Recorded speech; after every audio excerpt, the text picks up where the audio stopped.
the great thing about where we stand at this moment is technology is completely changing the game, and it's changing it minute by minute. Just a few years ago, you would have had to have an entire network to do what we're doing. And now, in the old days, if I wanted to have a conversation with somebody outside of my studio, I would either need a satellite feed or an entire studio to do this. Now, we use Google Hangouts and we use Skype. We've had people join us from over 90 different countries, in the first year. And it's that easy because of technology. And that's been the great equalizer, right? And in the same way, I think it's changing all kinds of coverage. We now have everybody has their cell phone, their smartphone with a camera on it. So when news happens, there's people right there. Very rarely is there something now that's not covered. And I think that people have a different sense of what aesthetic is needed now. And I think when it's real and it's raw, it feels more authentic.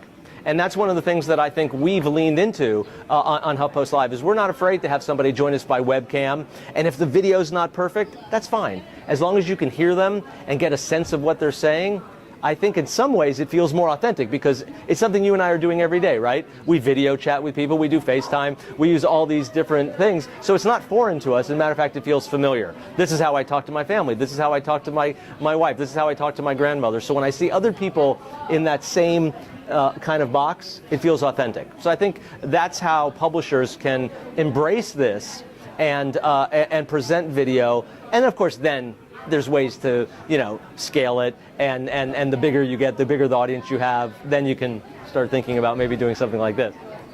If I had that crystal ball, I'm sure everybody says this, I'd be a billionaire. But I think it's kind of a fool's game, and not because I'm reluctant to make predictions, but if you had said to me, for instance, 8 months ago, here's the thing.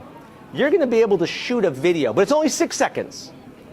And then you'll put it up, and people are going to go nuts for it. It's going to be a very hot new platform.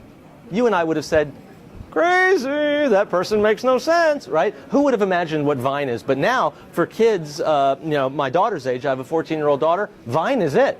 I mean, that they're sharing it constantly. They know the names of the Vine stars. There's actually Vine stars now, And so I couldn't have predicted that in a billion years. So I'm very reluctant to try to figure out what the next thing is because it's sort of the thing that comes along, slaps you in the back of the head, and you go, God, why didn't I think of that? But I do think, obviously, in general, more video.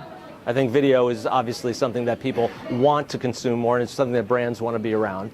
And I think a lot more community engagement. Not the old, user-generated content thing, but really bringing community in and letting them have their say. That's been the game changer for us at HuffPost Live, is being able to give a seat at the table to people who usually don't have one.